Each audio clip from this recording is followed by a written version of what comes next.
Buenos días, amigos y amigas.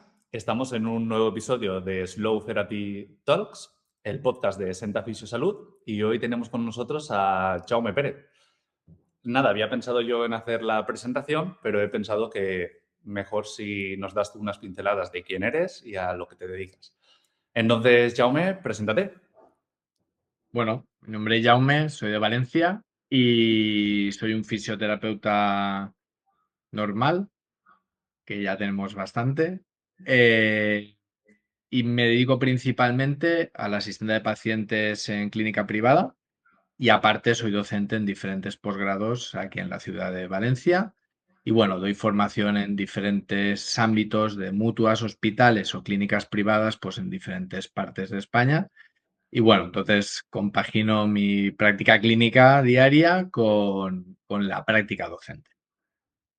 Ujú. Muy bien. ¿Cómo se conocieron René y tú, Jaume? Bueno, René fue alumno en el posgrado que yo daba, ¿no? No me equivoco. Fue Sí. así. Y además realizó prácticas también en la clínica en la que yo estaba. Y de ahí pues nos conocimos. Nos abandonó en la terreta. Se fue de aquí del Mediterráneo. Y nada, hace poco contactó conmigo y dije, pues claro que sí, adelante. Ujú. Sabía que era un buen filtro, o sea que si René dice hay que hacer este podcast, se hace. Hay que hacerlo. Y lo mismo digo al revés, ¿no? Entiendo que si René ha querido con tantas ansias, porque la verdad que desde el principio nos lo insistió y le gustaba mucho la idea, pues será porque habrá obtenido de ti pues, muy buenos conocimientos y unos aprendizajes muy guays como para querer que estés aquí con nosotros. O sea que, genial. Eso lo tiene que decir. Sí, yo me acuerdo siempre del momento en el que vi a Jaume por primera vez. Fue un flechazo fisioterapéutico. Él no me vio, pero yo hice las prácticas en su centro con Laia, que desde aquí un abrazo muy fuerte a Laia porque tengo un recuerdo muy bueno de ella, que siempre se lo digo, que me reenamoré de la fisioterapia gracias a Laia. Wow. Sí, y yo cuando vi a Jaume, lo vi haciendo la rehabilitación, quizá no lo recuerdas, pero era de un skater y se ve que estaba en una fase avanzada y le dije a Laia, oye, el preparador físico que tenéis ahí, me gusta mucho cómo trabaja. Y me dijo, no, no, es fisio. Y ya a mí en ese momento me explotó la cabeza porque pensé, pero ese grado de complejidad y esos ejercicios y todo cómo lo lleva al detalle, eso es trabajo en fisio. Y pensé, wow, si podemos llegar a ese nivel de complejidad en los ejercicios y achuchar tanto a la persona, esto creo que me va a gustar más de lo que me esperaba. Entonces, la clínica en sí, yo tengo un recuerdo increíble porque me llevé muy buenos aprendizajes de ese centro. Me alegro. Al final yo creo que los, los clínicos que asumimos alumnos de prácticas tenemos una responsabilidad alta eh, porque muchas veces podemos ser el enganche a la profesión Ujú. y a veces en el final de la carrera hay mucha desilusión con la profesión en algunos compañeros o al segundo o tercer año de estar trabajando y en un posgrado, si hacen prácticas, pues bueno, tú puedes ser un precursor hacia el acantilado, es decir, vale, efectivamente esta no es mi profesión, o por contra, ser un rescate. Y no es ser pretencioso, simplemente es, y no hay que quitarle ni un ápice de incertidumbre a nuestra profesión y de complejidad. Pero es que es muy bonita. Al final, el trasfondo de ayuda a una persona y de cumplir objetivos es muy, muy bestia. Y el refuerzo eso hacia el alumno tiene que ser constante. Al final, yo creo que al final, sí, esto es lo que queremos transmitir. Y de aquí un mensaje, ¿no? A aquellos que asuman alumnos de práctica, cuidado que somos, en principio, para ellos, el espejo, ¿no? Donde ven la fisioterapia que hay que hacer. Aquí ya entra cada uno cuáles son sus paradigmas, cómo ve a la fisioterapia y las realidades clínicas que cada uno tiene. Pero bueno. Yo creo que todos tenemos alguna referencia o alguien, como le ha pasado a René contigo, que nos ha marcado en nuestro camino en la fisioterapia. Yo, por ejemplo, tuve el gusto de traer aquí al que fue mi profesor también de prácticas y el que me marcó, sin lugar a dudas. Y lo tuvimos aquí también entrevistándolo. O sea, que dar todavía más acierto y más razón a lo que estás comentando, de que es una parte súper importante que nos marca a todos y cada uno de nosotros, para bien, para mal, como aprendizajes y como fracaso también en muchas circunstancias. Me gusta mucho también, y me callo, que estoy enrolada, el tema de lo que han transmitido, de que el movimiento y tratar o rehabilitarse a través del movimiento, eso también es fisioterapia, que es algo que a veces se confunde y parece que todos los tratamientos que sean en torno a una camilla son fisioterapia y lo que se salga de ella no. Aprovechar que lo han mencionado para transmitir eso hoy aquí, ¿no?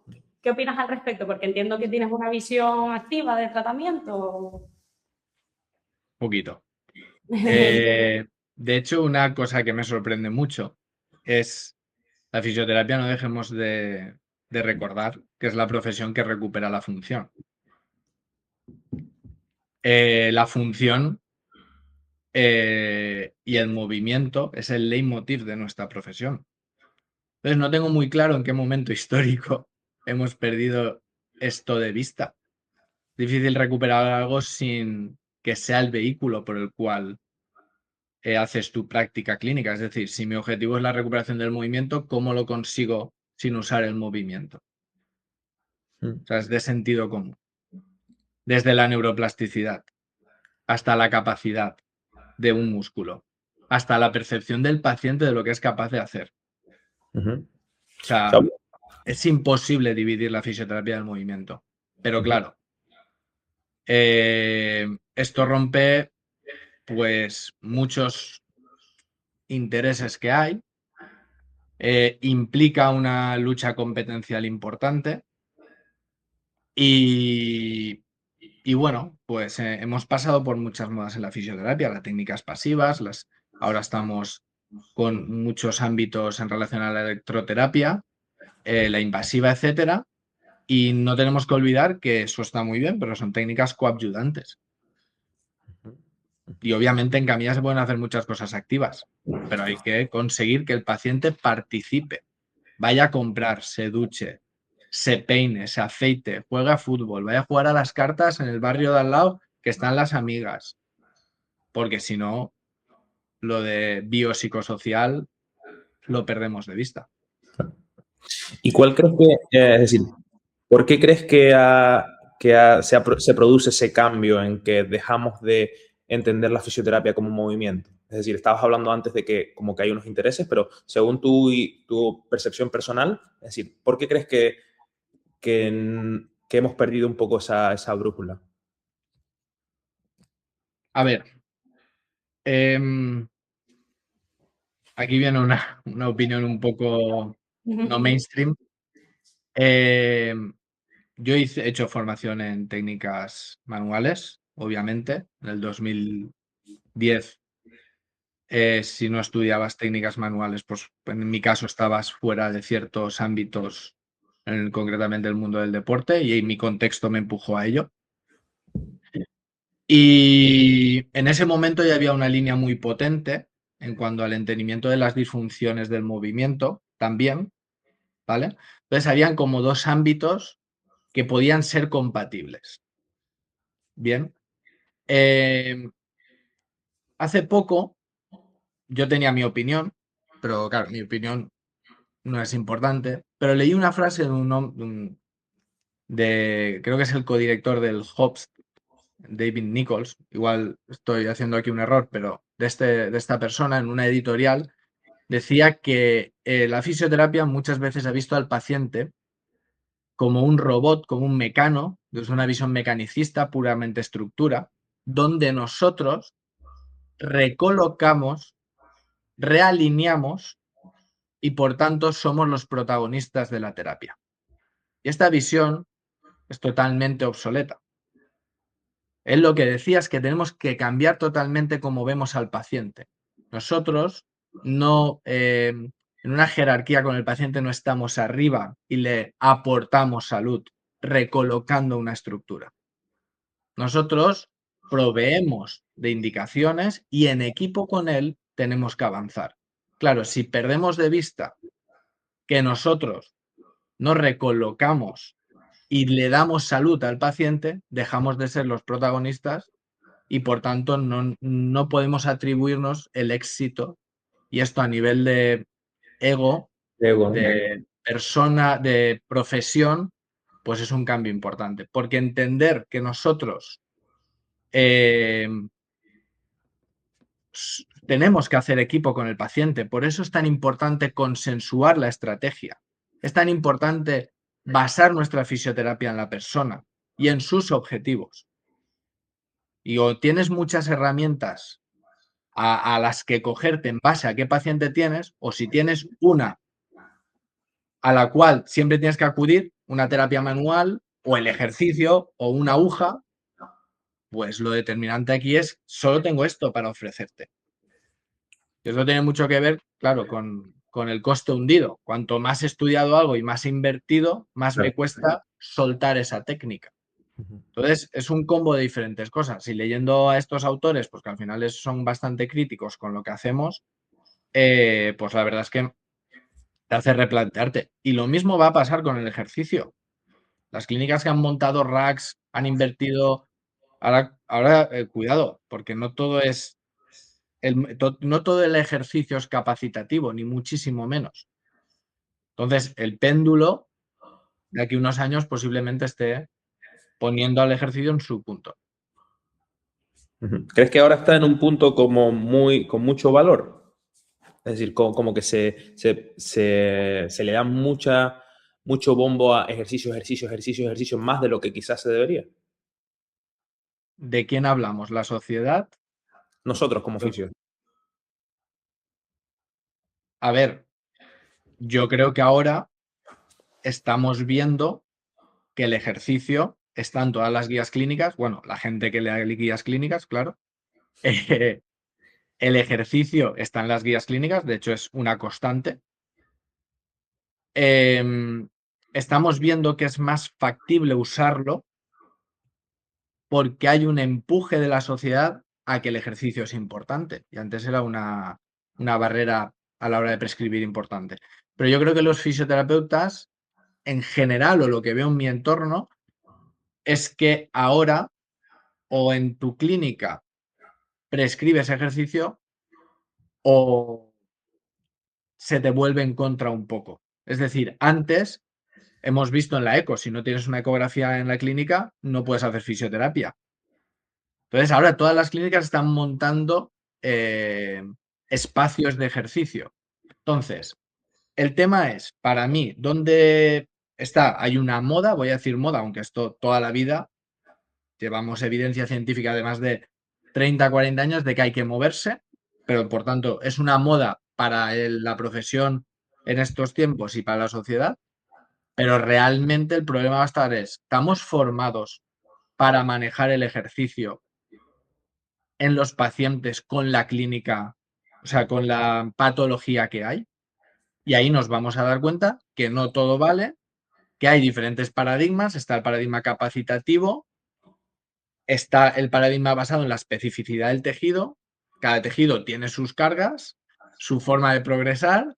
Luego está el paradigma de las habilidades, el aprendizaje motor, que es otra cosa, que va por un paradigma basado en la neuroplasticidad. Y luego tenemos el gran paradigma del dolor, que es otro mundo. Entonces, cuando tú tienes un paciente delante, si lo pudiéramos fenotipar, tendríamos que saber a qué paradigma me tengo que coger para prescribir ejercicio.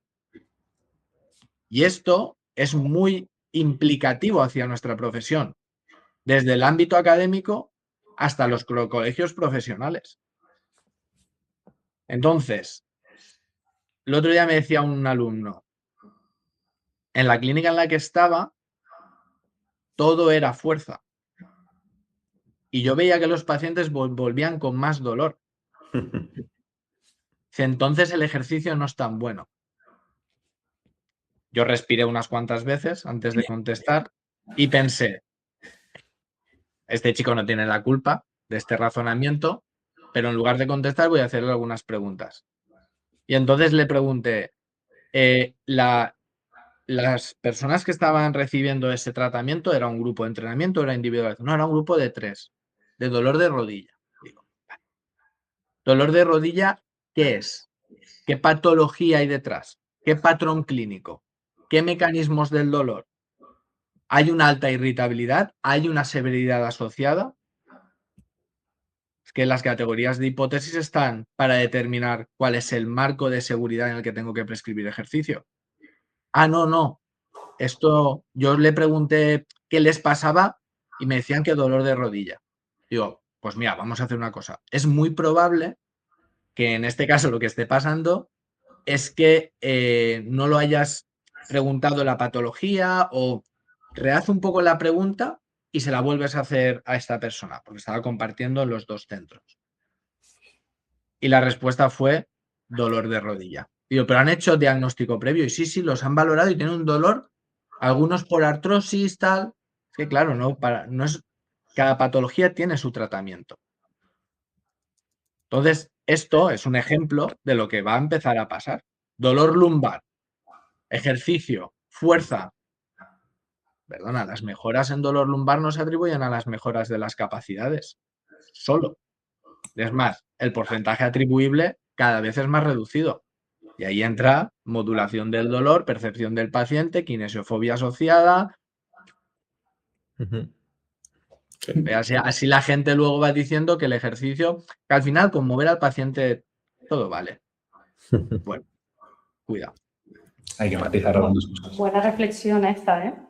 Muy buena reflexión. Es que es muy difícil. Bueno, estar con 3 personas, o sea, ya es difícil estar con una persona que tenga dolor e individualizar al máximo. Es muy difícil diseñar una clase donde se muevan las personas con un número de 3 personas que tengan que hacer X ejercicios. Tiene que tener una estabilidad clínica en los síntomas o ser más ojos y tener más ayuda. Pero un fisioterapeuta para 2 personas o 3 personas que tengan dolor, no estabilizado ni nada, sino un dolor y gestionarlas a través del movimiento en una hora de tratamiento, a mí me parece súper difícil, porque es lo que tú dices, o sea, pueden tener un dolor en la misma zona, pero no es el mismo comportamiento de síntomas, no responden igual, y es una muy buena reflexión, porque ¿por qué hacerlo ahora bien? Y quizás estamos pecando en generalizar en ciertos puntos y es donde ya hemos conseguido cosas muy buenas, que es que la sociedad vea el movimiento como algo necesario, vamos a no liarla y a intentar hacer las cosas bien. no podemos separar la fisioterapia de la patología en el movimiento. Quiero decir, en el momento perdemos, bueno, la patología o la entidad clínica. Si dejamos de prescribir ejercicio en base a una patología, igual esto no es fisioterapia. Claro, si tengo una persona delante y yo prescribo ejercicio igual que otra persona que no ha estudiado nada del ámbito sanitario, no sabe patología, no sabe cómo responde el tejido, no sabe mecanismos del dolor, no sabe la parte más cognitiva, conductual, motivacional, afectiva, igual es que no necesita un fisio. Pasa mucho también, hilándolo con una cosa que hemos dicho antes a mitad de la reflexión, que cuando la historia natural o la evolución de la patología es buena, es muy fácil, lo que hemos comentado antes, de que estamos teniendo el cambio de paradigma, de que pasamos ya de la camilla al movimiento. Es muy fácil que cuando es en camilla, si la historia es buena, el fisio se pone la medalla porque he hecho yo el trabajo, la paciente o el paciente tiene un poquito menos de cargo o implicación en la resolución de su problema, porque es como, me duele, pero se encarga el fisioterapeuta.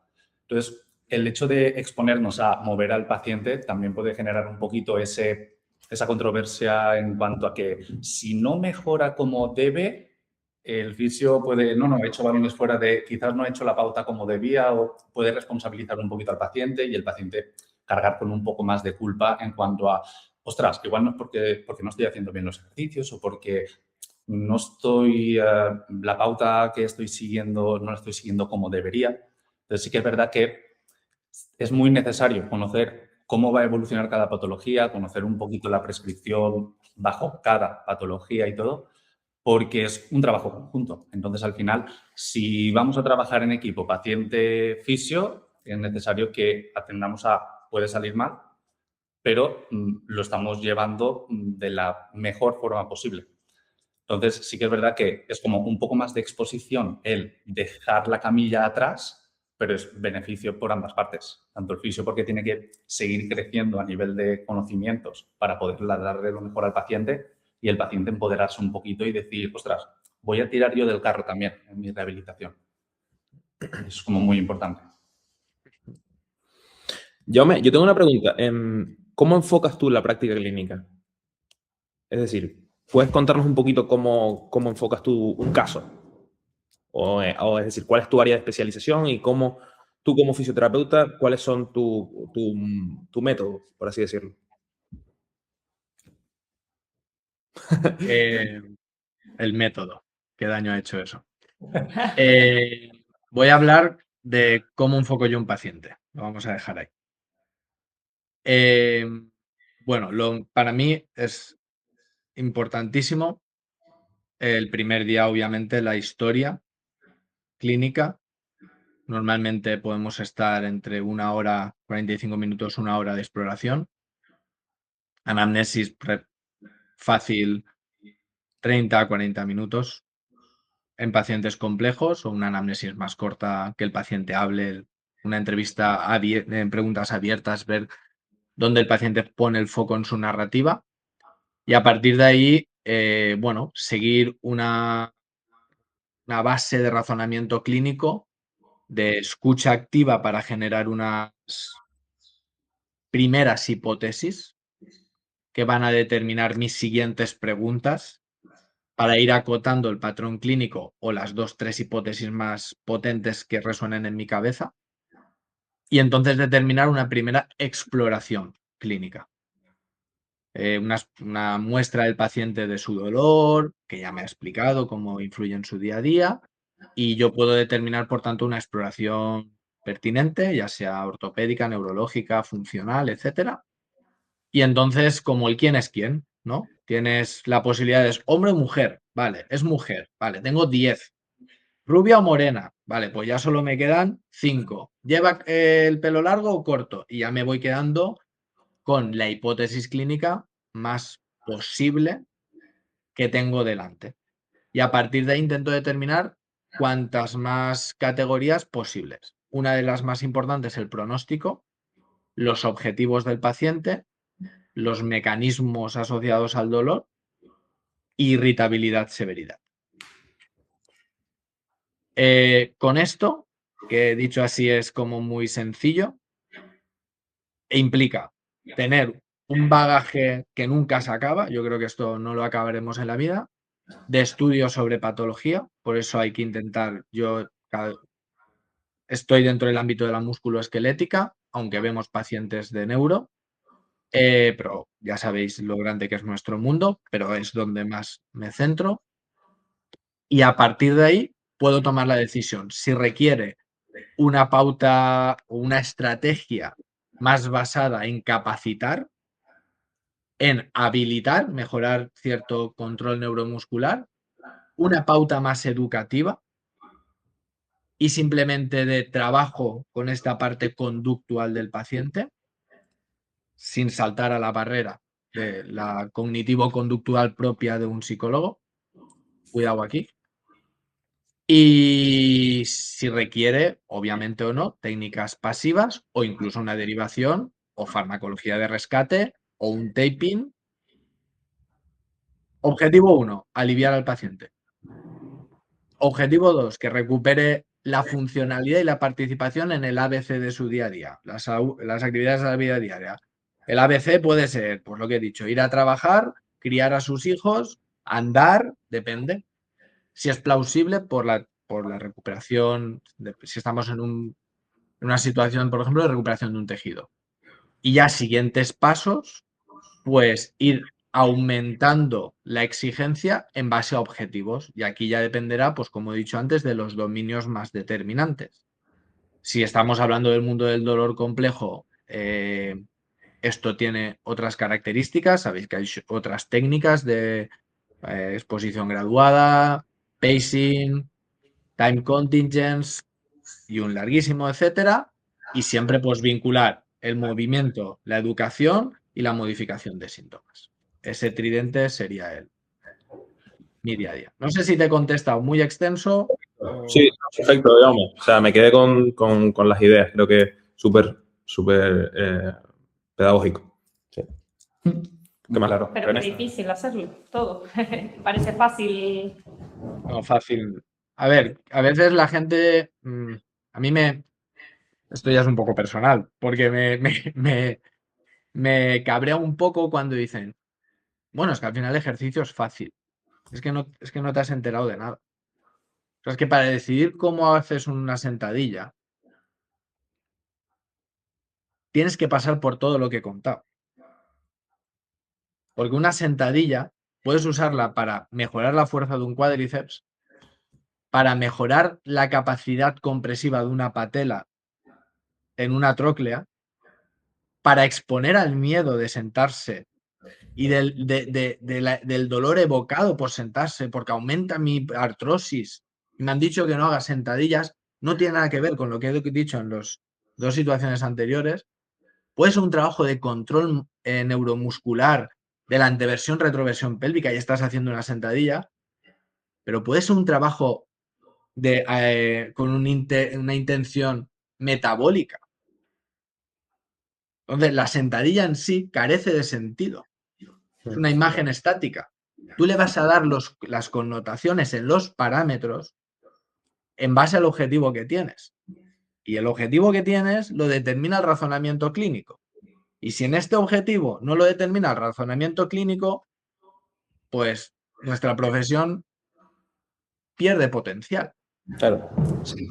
Se complica mucho también porque ahora que lo has dicho me ha venido a la mente una imagen muy típica y es que hay tantísimo detrás de un mismo ejercicio que muchas veces si te vienen con, ya habiendo trabajado algunos ejercicios, con el típico vídeo que ves de te duele aquí, haz esto y tú quieres trabajar un patrón similar o el mismo ejercicio pero con un objetivo muy diferente, muchas veces ese ejercicio ya está manchado o condicionado por una prueba con un objetivo totalmente diferente. Es como, esto yo ya lo hice o yo ya he hecho esto en otra rehabilitación o algo similar que se ve bastante en clínica también.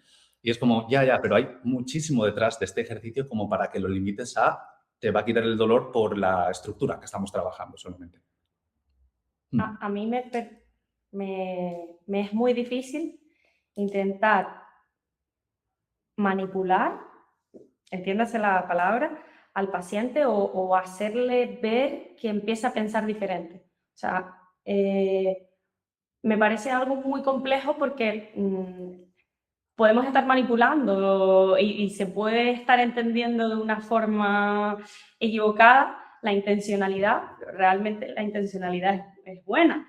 Estoy intentando hacerle ver a una persona que piense de una forma diferente, porque quizás esa forma previa está condicionando para mal, como acaba de explicar René.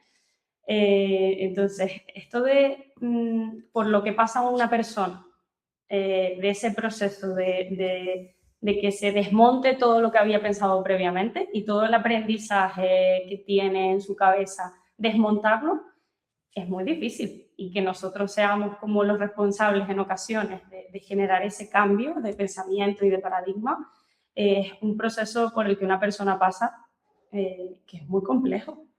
Y a mí personalmente como profesional me cuesta llevarlo porque muchas veces puede generar hasta incluso un rechazo o esta me quiere engañar o se puede incluso malinterpretar, como lo que estaba comentando de esa manipulación, ¿no? Me parece algo muy complejo que también tenemos que hacer. También es que hay tanta diversidad de opinión entre un profesional sanitario y otro que igual el paciente llega pensando ¿y por qué tengo que creer a este y al otro no? O me había dicho lo otro un profesional que yo considero que está tan capacitado como tú. La historia de aprendizaje del paciente. Sí. Exacto. Luego, si os quita un poco de presión, ¿cuántas veces os han explicado hacer una entrevista motivacional o un cambio en la cognición del paciente o en su sistema de valores en vuestra formación? Eso por una parte. Seguramente ninguna. Y por otra, ¿cuántas veces nuestros padres nos han dicho no hagáis esto, no bebáis cuando vayáis a conducir y otras tantas y no les hemos hecho caso? Entonces, quitémonos presión, Sí, sí. que ni hemos tenido formación, ni es un ámbito fácil. Es decir, y el paciente es el último que decide. No somos nadie para decirle a un paciente cómo vivir su día a día. Tú le muestras el camino que crees como profesional más honesto y mediante una entrevista motivacional con preguntas, programas en el tiempo cómo vas a confrontarle a sus creencias. Igual que programas ejercicio, programas cambios. Y tiene que ir pequeño cambio, exposición, éxito si es posible, satisfacción, flexibilidad frente a otro cambio. Y así progresivamente. Porque la dosis en el ejercicio es importante, la dosis en la medicación es importante, pero la dosis en la educación, cuidado. Entonces, no tenemos habilidades, no hemos leído, no hemos hecho webinars de educación. Lo que hay es muy gris, muy volátil, no tenemos. La psicología lleva años con esto y si le preguntas a un psicólogo, te dirá lo que hay detrás. Porque creemos que el paciente es virgen. Virgen no, pero que no tiene todo ese supeso de creencias, de patología de carácter psicológico, ansiedad, miedo, catastrofización de su día a día. Y no conocemos el hilo de vida de la persona, qué ha vivido en su infancia, cómo ha crecido, bajo qué valores, y llega a ti y queremos cambiarle la forma de pensar cuando le ha fallado todo su entorno. Ostras, normalmente la gente difícil de cambiar, cuando se abren, dices, ostras, Sí, te entiendo. totalmente. Entonces, Yo que estoy, bueno, a mitad de la carrera de psicología me doy es decir, me doy cuenta de toda la falta de toda esta información que es necesaria en fisio, que yo considero necesaria para entender mucho mejor la vida es decir, la persona que tenemos delante, ¿sabes? Entonces, totalmente de acuerdo. ¿Pasamos a las preguntas rápidas? Vale, venga. Sí, ok. Vale. Pues, Jaume, podríamos estar aquí 4 horas, pero Sí. yo tengo consulta luego, pero... Vale. A veces se me olvida que soy el entrevistador o que había preparado algunas cositas y me pongo a escuchar aquí y es como, Total, hostia, espera, que puedo participar. Te aquí, ponemos ¿sabes? más de público, ¿eh? Nosotros te Necesito- advertimos que íbamos a improvisar. Y llega las cosas que Claro. salen. No, en serio. Iba a decir, pon el teleprompter y pon... Sí, sí. Aplaude. ha habido momentos que estaba hablando y os veía a los tres. Yo digo, ostras, creo que me están atendiendo, o sea que voy a seguir. Te digo, bueno, contestación muy extensa. Sí. Este es uno de los problemas que yo personalmente veo de hacer las entrevistas online. Que al perder el ritmo interpersonal que hay cuando hay una conversación entre personas, ¿sabes? Como que no puedes llegar a generarse esos cortes, eso, ¿no? O sea, Sí. pero No hay bueno. problema. O sea, es muy sencillo. Es una Un excusa. vuelo Sí, es un totalmente. vuelo y yo estoy Totalmente. ahí. Oye, ¿de dónde? Pues mira, lo estamos. Agendamos una segunda parte, pero contigo aquí. Y con público. René, que es mi representante, se encarga de la gestión. Venga, Lo gestiono todo. Sí. Pero, René, no pasa las facturas de verdad, no con porcentajes, ¿eh? No. Con tu logo, ¿no? Venga, preguntas rápidas. Preguntas rápidas, respuestas cortas. Lanzamos preguntas. René Salavidad. Vamos con las preguntas. Vale, estás sin pensar mucho, lo primero que te venga a la cabeza. Entonces, vamos a empezar sencillito con define a Jaume en 3 palabras. ¿Se cortó? Demasiado exigente a veces. Sí. demasiado exigente a veces. Ostras, macho, complicado, ¿eh? Mira que... pensaba que te Diría hacía- que intento ser honesto siempre Vale, y muy cabezota. Demasiado. vale. Muy bueno, muy bien. Ok. Vale, para Chaume la fisioterapia es... Aquí lo mismo, un par de palabras. Mi profesión. Esta la tengo clara. Vale. Y posiblemente en demasiadas ocasiones demasiado estilo de vida asociado a ella. En estudio, compañeros. Y eso hay que saber cortarlo. Totalmente. Vale. ¿Un deporte que practique o haya practicado Chaume? Yo he jugado a balonmano más de 20 años. He hecho trail y montaña. Y últimamente, hasta que tuve una lesión importante, judo. Vale. Mira, ahora que has dicho lo de la lesión, me viene a la mente que iba a preguntarte qué tal eres tú como paciente cuando te toca tratarte por ti mismo. ¿Es como respeta los tiempos? O... Yo toda la vida me han dicho que con 13 años, 12 años, me quitaba las escayolas, las metía en agua, las tenían que secar para volvérmelas a poner. Así que imagínate ya de mayor, y bueno, es verdad que de mayor las lesiones han sido bastante más importantes. Entonces, he aprendido lo jodido, lo difícil, lo duro que es la discapacidad. No entendamos la pérdida de función, el no poder andar en mi caso por una estenosis de canal y la frustración, el peso que tiene. Eso lo he aprendido. Pasas un duelo y eso creo que me ha ayudado para entender a muchos pacientes y a mejorar, porque en el proceso he aprendido también esto del fisio, es que me tienes que hacer caso. Es Imagina. que si no me haces caso, entonces eso que haces cuando tienes 20 y pocos años, sin ser padre, sin estar con problemas económicos, sin estar al cuidado de unos mayores, sin estar lesionado, estupendo y divino, es lo que se aprende pues cuando te haces mayor y entre esas las lesiones. Sí. Entonces antes era bastante, yo tuve una fractura de la cabeza del astrágalo y competí el sábado.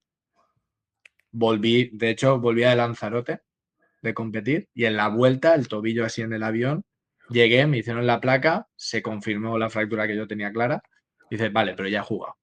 No podía ni defender. O sea, que por eso os digo que También es verdad que el juego en Canarias recupera antes. Lo he notado yo también. Ron Areuca Eso ayuda. funcionó muy bien el postpartido. Sí. También, pregúntate, ¿qué integrarías en tu centro si tuvieras que comprar aparatología? ¿Qué integraría en mi centro si tuviera que ¿Una máquina? dinamómetros?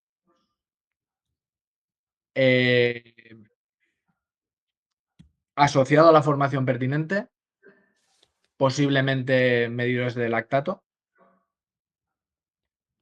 Tenemos ya un ecógrafo, no me hace falta otro ecógrafo, nos hace falta formación. Y es que ya tenemos encoder, pero de electroterapia posiblemente no. Ok, vale. Y Bueno, la última pregunta, electroestimuladores vale, que tenemos. muy bien. Y la última es, ¿qué consideras que define a un buen fisioterapeuta? No dejar de entender que nuestra profesión se basa en la persona principal y únicamente. Cuando tú basas No, digo, cuando tú basas tu fisioterapia en o ganar dinero o en tus técnicas y en tu método, estás yéndote de donde toca. Y esto no tiene que estar reñido en pagar facturas. Hablando de un centro privado, que pones tu dinero para un proyecto, pero tiene que ser compatible una sanidad humana, humanista, con atender a la persona con esta visión, creo yo. Y un Totalmente. fisioterapeuta tiene que estudiar, estudiar, estudiar. tenemos que aumentar nuestro conocimiento.